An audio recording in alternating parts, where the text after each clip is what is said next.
This is News 4 Nashville. I felt like a fool for wanting to give him a second chance.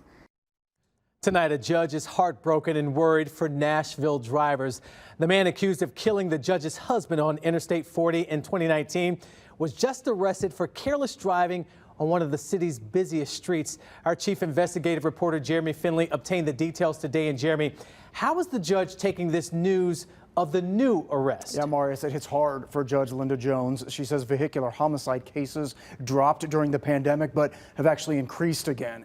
And she thought she had made peace with the man who killed her husband by vehicular homicide until that man was arrested again, cited for driving violations. I have before me a petition to enter a plea of guilty. When Danny Weld Ebanks admitted he killed Matt Kennigson, I want you to see this photograph. This is the man you killed. he not only had to hear from Kennigson's mother, You must change. but from the other judge in the courtroom that day, Judge Linda Jones, Kennigson's wife. We don't wish you any pain.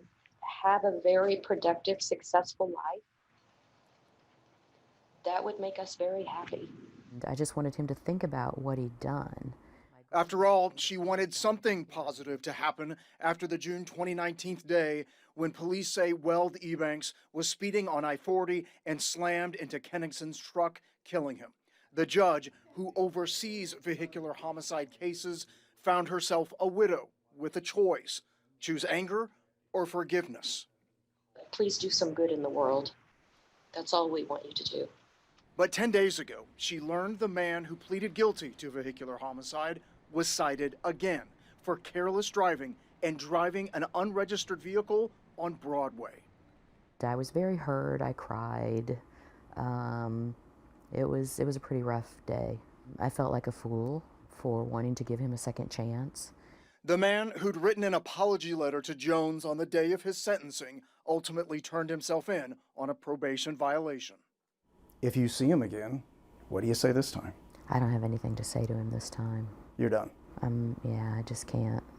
You know, I'll pray for him, but I have no words.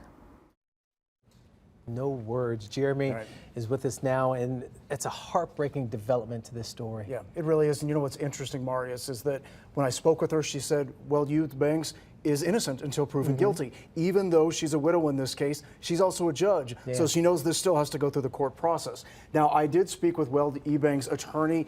He says his client is deeply sorry for the impact this careless driving citation will have on the judge and her family. Marius. Jeremy, thank you so much. Such a, wow, heartbreaking story. Sure is. Thank you.